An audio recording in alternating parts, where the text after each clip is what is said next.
మన చిన్నప్పుడు పల్లెటూరులో దొరికిన పాలు ఇప్పుడు సిటీలో దొరకటం లేదు. మా ఇంట్లో దీని గురించి మాట్లాడుకుంటున్నప్పుడు కంట్రీ డిలైట్ గురించి తెలిసి ఉన్నత ప్రమాణాలు ఉన్న ల్యాబ్స్ లో టెస్ట్ చేయించి రోజు రిపోర్ట్స్ ని యాప్ లో అప్డేట్ చేస్తారు. వాళ్ళ విధానాలు చూసి సంతృప్తి చెంది ఇలా రికమెండ్ చేస్తున్నాను. ఇప్పుడే కంట్రీ డిలైట్ యాప్ ని డౌన్లోడ్ చేసుకోండి. Download the country delight app now. ఢిల్లీలో ఎవరు గెలుస్తున్నారు? ఎగ్జిట్ పోల్స్ ఏం చెప్తున్నాయి? ఎగ్జిట్ పోల్స్ ఎగ్జాక్ట్ పోల్స్ అవుతాయా? ఎగ్జిట్ పోల్స్ నిజమై అధికారం ఎగ్జిట్ పోల్స్లో ప్రిడిక్ట్ చేసిన వరకే దక్కుతుందా? ఈ ప్రశ్నలకు సమాధానం చూద్దాం. ఇప్పటివరకు ఇంకా వివిధ ఎగ్జిట్ పోల్ సంస్థలు విడుదల చేసిన గణాంకాలు వస్తున్నాయి. కానీ ఓవరాల్గా తీసుకుంటే మెజారిటీ కాదు, అత్యధిక exit polls, most of the exit polls Bharatiya Janata Party గెలవబోతోంది అని చెప్తున్నారు. ఎన్ని సీట్లు వస్తాయి? రకరకాల ప్రిడిక్షన్స్ ఉన్నాయి. Just over majority 35 mark. Delhi అసెంబ్లీలో 70 సీట్స్ ఉంటే 35 సీట్లు వస్తే అధికారం ఉంటుంది. సో జస్ట్ ఓవర్ మెజారిటీ నుంచి మొదలుకొని పీపుల్స్ పల్స్ లాంటి సంస్థలు అయితే ఏకంగా అప్పర్ లిమిట్ 60 సీట్లు ఇచ్చారు. బీజేపీకి 60, ఆమ్ ఆద్మీ పార్టీకి 10. బీజేపీకి మినిమం 51 సీట్స్ ఇచ్చింది పీపుల్స్ పల్స్. ఇప్పటి వరకు నేను ఈ వీడియో రికార్డ్ చేసే సమయానికి వచ్చిన ఎగ్జిట్ పోల్స్లో హయ్యెస్ట్ పీపుల్స్ పల్స్ ఇచ్చింది. బీజేపీకి 51 to 60, ఆమ్ ఆద్మీ పార్టీకి 10 to 19. అదే సమయంలో ఆమ్ ఆద్మీ పార్టీకి 46 to 52 సీట్స్ వస్తాయని కూడా ఒక ఎగ్జిట్ పోల్ సంస్థ ప్రెడిక్ట్ చేసింది. సో ఒకటి రెండు ఎగ్జిట్ పోల్స్లో చాలా నారో కంటెస్ట్ ఉంటుంది అని కూడా ప్రెడిక్ట్ చేశాయి.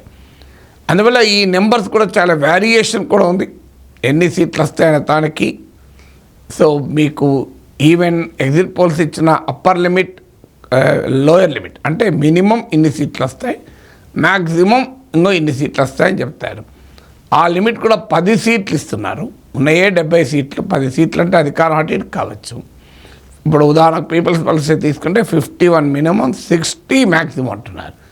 అఫ్కోర్స్ అది హయ్యర్ లెవెల్లో ఉంది కనుక 10 సీట్స్ గ్యాప్ ఉంటే ఇబ్బంది ఏం లేదు. ఇప్పుడు ఉదాహరణకు ఒక సంస్థ 30 మినిమం, ఆమ్ ఆద్మీ పార్టీకి 37 మ్యాక్సిమం అన్నారు. 30 వస్తే ఆమ్ ఆద్మీ పార్టీ అధికారం కోల్పోతుంది, 37 వస్తే అధికారం నిలబెట్టుకుంటుంది. అందువల్ల 10, 10, 7 సీట్స్ గ్యాప్తో ఇవ్వడం అనేది అసలు అన్సైంటిఫిక్ అవుతుంది. కానీ but still direction of the exit polls నెంబర్స్లో అటు ఇటు ఉండొచ్చు. కొన్ని సంస్థలు ఈ నెంబర్ ఇవ్వచ్చు, కొన్ని సంస్థలు ఆ నెంబర్ ఇవ్వచ్చు. కానీ డైరెక్షన్ రీత్యా చూస్తే క్లియర్గా బీజేపీకి అధికారం అనే రీతిలో మెజారిటీ ఎగ్జిట్ పోల్స్ ప్రిడిక్షన్ ఉంది. చదువుతోనే సమాజంలో మార్పు సాధ్యమని నమ్మిన వ్యక్తి, మారుమూల గ్రామంలో పుట్టి వేలాది మందిని మేధావులుగా తీర్చిదిద్దిన విద్యావేత్త, మనలో ఒక్కడు మల్క కొమురయ్యకు టీచర్స్ ఎమ్మెల్సీ ఎన్నికల్లో మొదటి ప్రాధాన్యతగా ఓటేద్దాం, గెలిపిద్దాం. సో ఈ ఎగ్జిట్ పోల్స్ నిజమవుతాయా? ఎవరిష్టం వారు. ఎగ్జిట్ పోల్ నిజమైన సందర్భాలు ఉన్నాయి, నిజం కాని సందర్భాలు ఉన్నాయి. మహారాష్ట్రలో గత లోక్సభ ఎన్నికల్లో 2024 లోక్సభ ఎన్నికల్లో మహావికాస్ అఘాదీ ఇండియా కూటమి 48లో 30 సీట్స్ గెలుచుకుంది. ఎన్డీఏ కేవలం 17 సీట్స్కే పరిమితమైంది. అక్కడ మహావికాస్ అఘాదీ గెలవచ్చు అనుకుంటే ఎగ్జిట్ పోల్స్ అన్నీ ఎన్డీఏనే గెలుస్తుందని ప్రెడిక్ట్ చేస్తే అన్నట్టే నిజంగానే ఎన్డీఏనే గెలిచింది. ఇక లోక్సభ ఎన్నికలైతే ఎగ్జిట్ పోల్ డిజాస్టర్. 400 సీట్ల వరకు కూడా బీజేపీ వెళ్తుంది అని కొంతమంది ఎక్స్పీరియన్స్డ్ పోల్స్టర్స్, మామూలు పోల్స్టర్స్ కాదు, దే ఆర్ వెరీ ఫేమస్ పోల్స్టర్స్ కూడా ప్రెడిక్ట్ చేశారు.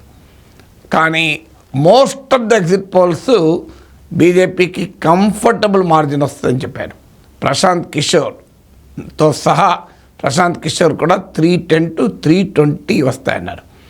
ఇంటర్నేషనల్ పోల్స్టర్స్ కూడా 303 ±10 వస్తాయన్నారు. కానీ భారతీయ జనతా పార్టీకి 243 సీట్స్ మాత్రమే వచ్చాయి. అంతకుముందు పోలిస్తే 60 సీట్లు తగ్గాయి. 63 సీట్లు 240 వచ్చాయి అంతే. సో 400 ఎక్కడ, 240 ఎక్కడ? ప్రిడిక్ట్ చేసింది అప్ టు 400. ఈసారి కానీ వచ్చింది ఎంత? 240. సో ఇంత భారీగా ఎగ్జిట్ పోల్స్ అంచనాలు తప్పాయి లోక్సభ ఎలక్షన్స్ అప్పుడు. ప్రతిపక్షాలు అయితే ఏకంగా రాహుల్ గాంధీ లాంటి వాళ్ళు ఇందులో కుట్రకోణం ఉంది, స్టాక్ మార్కెట్లో డబ్బులు సంపాదించడానికి కావాలని ఎగ్జిట్ పోల్స్ మ్యానిపులేట్ చేస్తారని విమర్శలు కూడా వచ్చాయి. హర్యానాలో కాంగ్రెస్ పార్టీ పైచేయి ఉంటుందని కొన్ని ఎగ్జిట్ పోల్స్ చాలా చెప్పాయి. కానీ క్లియర్గా బీజేపీ ఎడ్జ్ తీసుకుంది. ఎందుకంటే లోక్సభ ఎలక్షన్లో 10 సీట్లుంటే 2014-19లో బీజేపీ ఆల్ ద 10 సీట్స్ హర్యానాలో గెలిస్తే కాంగ్రెస్ పార్టీ 2024లో 5 సీట్స్ గెలుచుకుంది. అందువల్ల ఎగ్జిట్ పోల్ చరిత్ర తీసుకుంటే అటు ఇటు ఉన్నమాట నిజం కాదని ఎవరు అన్నారు. ఈవెన్ మీకు ఆంధ్రప్రదేశ్కి వచ్చే వరకు డైవర్జెంట్గా ఇచ్చారు.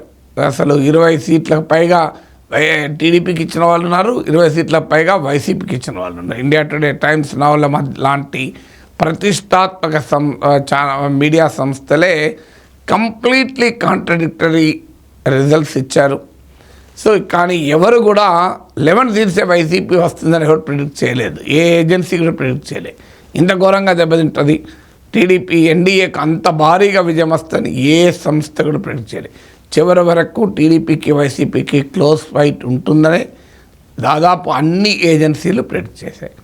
కానీ క్లోజ్ ఫైట్ కాదు, దరిదాపులో కూడా ఫైట్ లేదు.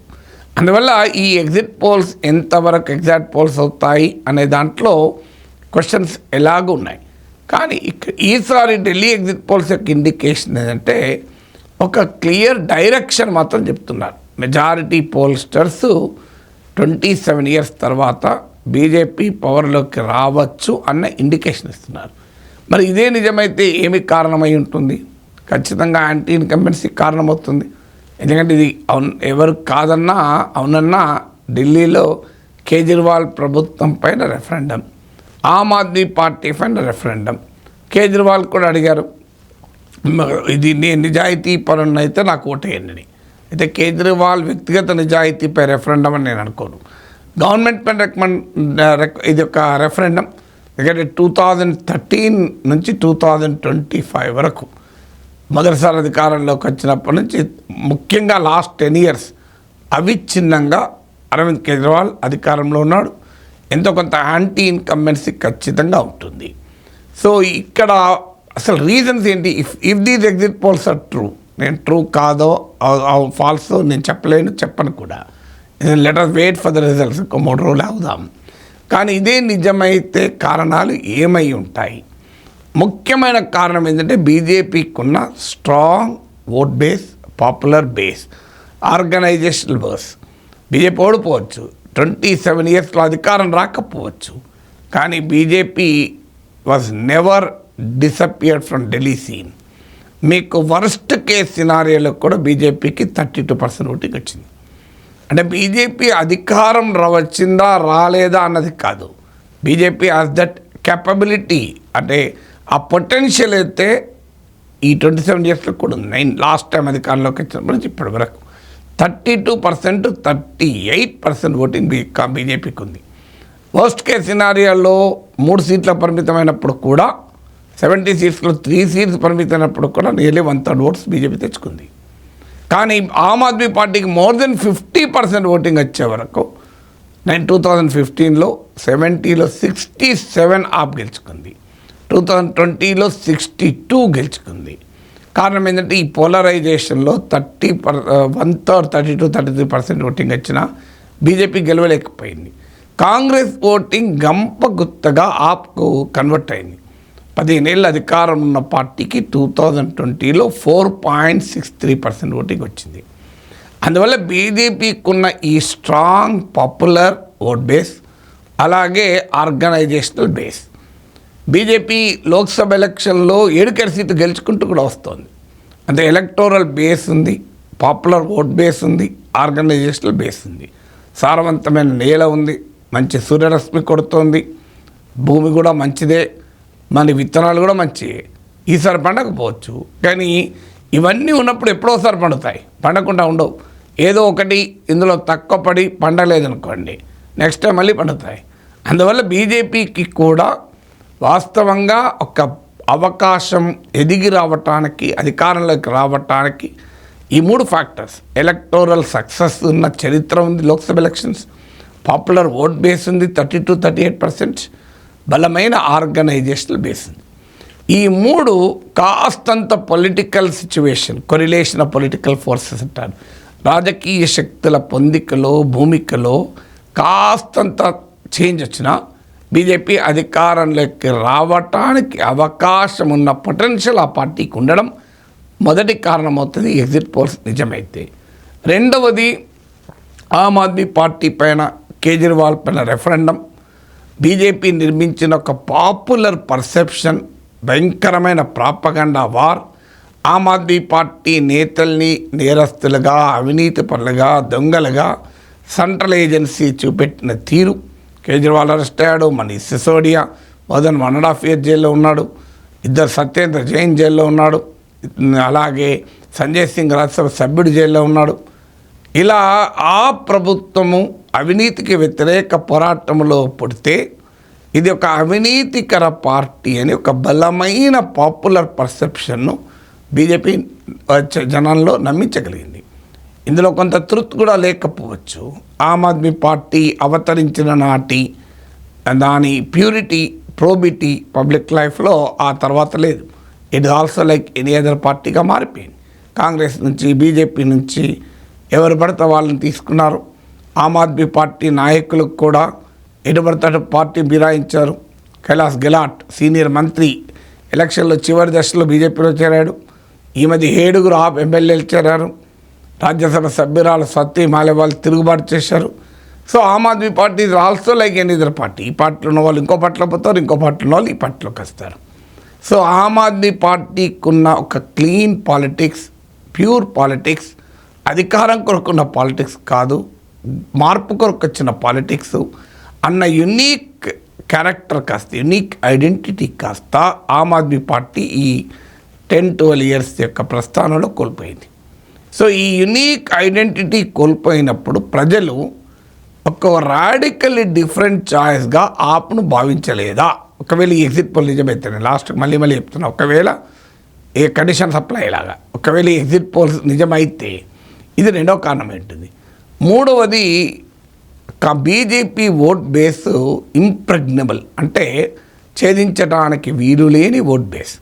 అది ఎకనామిక్గా కానీ, సోషల్ కానీ, అప్పర్ కాస్ట్, పంజాబీస్, గుజ్జర్స్, జాట్స్, ఎకనామిక్గా middle class, upper middle class, ఈ సెక్షన్స్ అంతా బీజేపీ ఓట్ బేస్. ఈ ఓట్ బేస్ కన్సాలిడేట్ అయింది. కమ్యూనల్ పోలరైజేషన్ నుంచి మొదలుకొని ఇన్కమ్ ట్యాక్స్ రిలీఫ్ వరకు ఈ చర్యల వల్ల ఆప్ డైల్యూషన్ నుంచి మొదలుకొని మోడీ మేనియా వరకు ఇవన్నీ కూడా కాస్త ఈ బీజేపీ ఓటు కన్సాలిడేట్ చేసిందే తప్ప బీజేపీ ఓట్ బేస్కు చిల్లులు పడలే. ఈవెన్ రేపు ఎగ్జిట్ పోల్ నిజం కాకపోయినా ఈ ఎనాలిసిస్ కరెక్ట్ అవుతుంది. కానీ ఆమ్ ఆద్మీ పార్టీకి ఛాలెంజ్ ఏంటంటే ఇతర ప్లేయర్స్, కాంగ్రెస్, ఎంఐఎం కొన్ని ముస్లిం సీట్లలో బీజేపీ ఓట్ని అయితే ఏమి చేయలేవు. ఇప్పుడు మనం రేపు రిజల్ట్స్లో చూడాలి కాంగ్రెస్ ఏమైనా పెరిగిందా అని. సీట్లు అయితే 0 to 1 or 2 or 3 అంటున్నారు కొన్ని ఏజెన్సీస్. 1, 2, 3 సీట్ల మించేది ఎవరు ఇవ్వడం లేదు. కానీ కాంగ్రెస్ సీట్లు రాకపోవచ్చు, కానీ ఆప్ను ఓడించవచ్చు. ఎందుకంటే ఆప్కు బీజేపీకి మధ్య ఉన్న ఓట్ మార్జిన్ కన్నా కాంగ్రెస్కి ఎక్కువ ఓట్లు కనుక తెచ్చుకోగలిగితే ఓట్ కట్టర్గా, స్పాయిలర్గా సో మీకు కాంగ్రెస్ ఉంటుంది. కొన్ని సీట్లలో మొదలే ఆప్ ఢిల్లీ మత కలహాల్లో అసలు ఏమాత్రము పట్టించుకోలేదు. ఎక్కడ హిందూ కన్సాలిడేషన్ బీజేపీకి అవుతుందో అన్న భయంతో సీరియస్ జెనైన్ ఇష్యూస్పై కూడా ఆమ్ ఆద్మీ పార్టీ మౌనం పాటించింది. ముఖ్యంగా ఢిల్లీ కమ్యూనల్ రైట్స్ పైన మౌనం పాటించింది. ఒక రకంగా సాఫ్ట్ హిందుత్వాను అనుసరించిందన్న విమర్శలు ఉన్నాయి. బీజేపీకి జిరాక్స్ కాపీ లాగా రాజకీయం చేసింది. దీంతో 2020లో జరిగినంత, 2015లో జరిగినంత మైనారిటీ ఓట్ కన్సాలిడేషన్ ఈసారి జరిగి ఉండకపోవచ్చు. కొంత జరగచ్చు, కానీ ఆ స్థాయిలో కాంప్రిహెన్సివ్గా జరగలేదు. ఇది మీకు ఒక కీలకమైన ఫ్యాక్టర్ ఎగ్జిట్ పోల్స్ నిజమైతే. సో అందువల్ల ఆమ్ ఆద్మీ పార్టీకి ఉన్న ఓట్ బేస్ స్ప్లిట్ అయ్యే అవకాశం ఉంది. ఈవెన్ దళిత్ ఓట్ కూడా కాంగ్రెస్ కొంత రివైవ్ అయితే దళిత్ ఓట్లో కూడా కొంత కాంగ్రెస్ తెచ్చుకునే అవకాశం ఉంది. మైనారిటీ ఓటు కాంగ్రెస్ తెచ్చుకునే అవకాశం ఉంది. బీజేపీకి ఫేవర్గా మరింత హిందూ కన్సాలిడేషన్ అయ్యే అవకాశం కూడా ఉంది.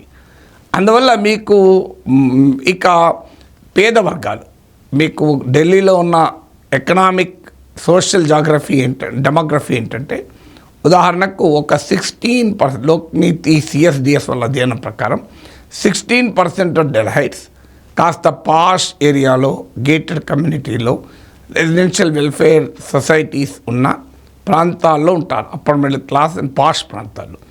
అది ఓన్లీ 16%. 76% లెస్ డెవలప్డ్ ఏరియాస్లో ఉంటారు. ఇంకా 3 to 4% అయితే రూరల్ ఏరియాస్లో ఉంటారు. ముఖ్యంగా 53% క్లియర్గా పక్కా హౌజెస్ ఉన్న వెనుకబడిన అభివృద్ధికి నోచుకొని ప్రాంతాలు ఉంటారు. 17% స్లమ్స్లో ఉంటారు. 6% అనాథరైజ్ కాలనీస్లో ఉంటారు. 3 to 4% రూరల్ ఏరియాస్లో ఉంటారు. మిగిలిన 3-4% గవర్నమెంట్ అకామిడేషన్లు ఉంటారు. అంటే మోర్ దెన్ 76%, 80% సోషల్గా, ఎకనామిక్గా అభివృద్ధి చెందని ప్రాంతంలో ఉంటారు. అందుకే వెల్ఫేర్ గవర్నెన్స్ అనేది ఆప్కు బలం. అది మంచి స్కూళ్ళు, ప్రభుత్వ ఆసుపత్రులు, free transport, cheap power, drinking water. మరి ఇది ఇంత బలాన్ని పేద సెక్షన్లో ఉంటే మరి బీజేపీ దీన్ని సాధించగలిగిందా అనేది ఇప్పటికీ క్వశ్చన్ మార్కే. ఎగ్జిట్ పోల్స్ పైన అనుమానాలు వ్యక్తం చేసేవారు క్వశ్చన్ చేసేది ఇదే.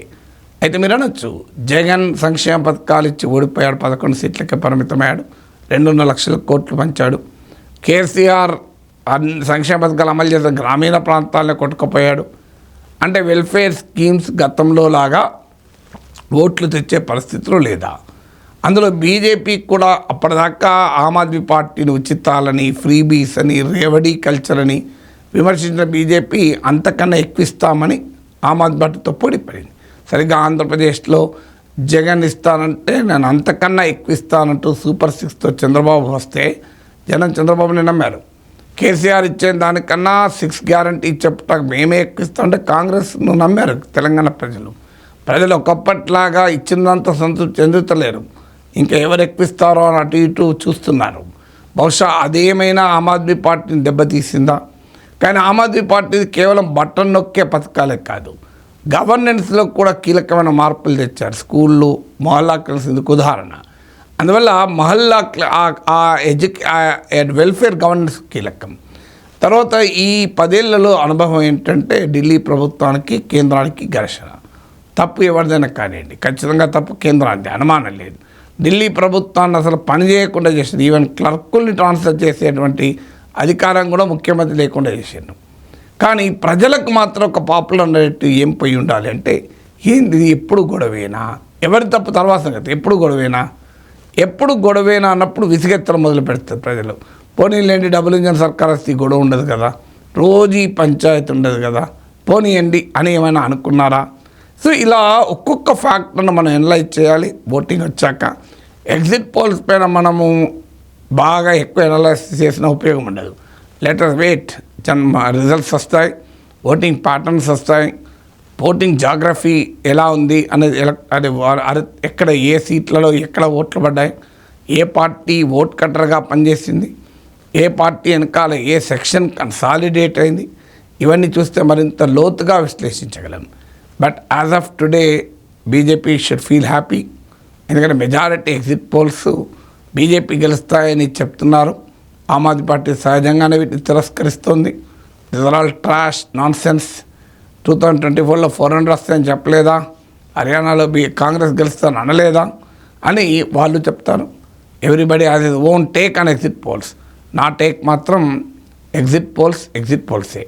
అవి ఎగ్జిట్ పోల్స్ కావచ్చు, కాకపోవచ్చు.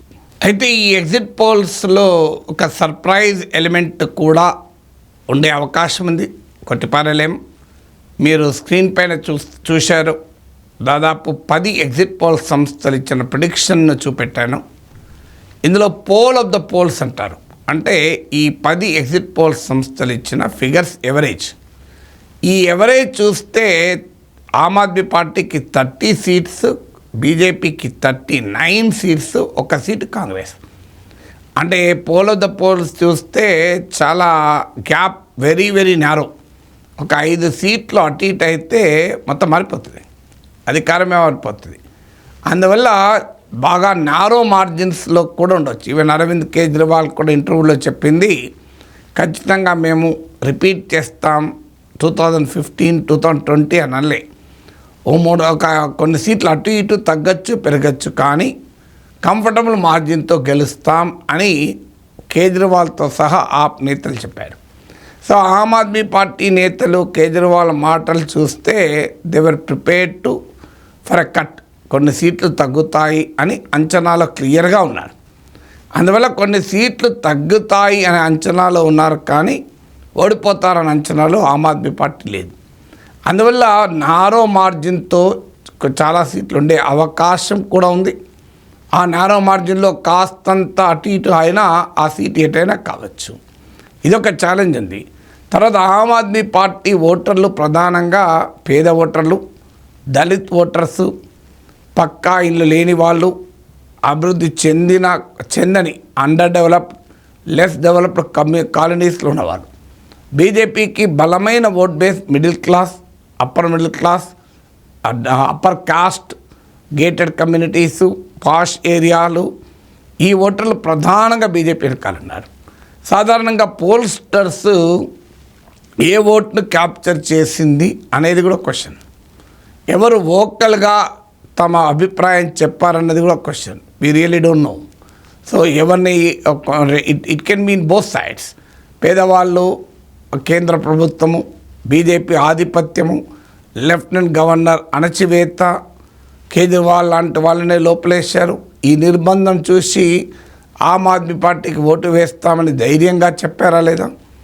మరోవైపు ఈ గేటెడ్ కమ్యూనిటీలోకి పెద్ద పెద్ద అపార్ట్మెంట్ కాంప్లెక్స్లోకి నిజంగా పోల్స్టర్స్ వెళ్ళగలిగారా? So these are all questions, uncertainties ఇంకా ఉన్నాయి. ఇది ఇప్పటికిప్పుడు ఇక అయిపోయింది, ఇస్ ఎ గాన్ కేస్ అని అనలేం. డెఫినెట్గా అత్యధిక పోల్ సంస్థలు బీజేపీ గెలుస్తుందని చెప్పారు. డైరెక్షన్ క్లియర్గా బీజేపీ గెలుపు వైపు ఉంది. కానీ 2015లోనో 2020లోనో ఆమ్ ఆద్మీ పార్టీకి వచ్చిన విజయం బీజేపీకి వస్తుందా అంటే క్వశ్చన్ మార్కే. సో అందువల్ల ఇట్ ఈస్ అందరూ అంగీకరించింది, it is the toughest electoral battle for Arvind Kejriwal.